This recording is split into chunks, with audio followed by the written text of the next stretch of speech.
I'm one of the 15 scientists working on the Canterbury waterway rehabilitation experiment, so we call it CAREX.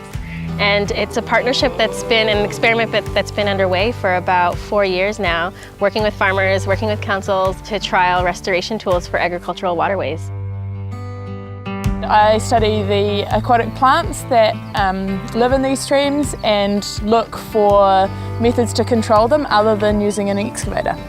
One of the key features in CAREX in our experiment is that we're creating and testing multiple tools for waterway management, multiple combinations of them. And in general, what we have are a toolbox of 14 different waterway restoration tools that we think and we are hoping can be implemented on any farm across the country. Over the last 2.5 years, I've had an experiment running down this reach of stream here, looking at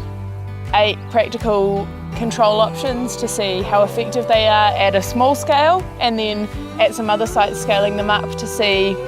whether those same results are true. We've also found that shading is a really effective tool, however that needs to be done in the right way, so actually partially shading the waterway or not enough shade can make the problem worse. You've created a microclimate that the plants can live in, but the full shading across the whole channel totally controls the plants.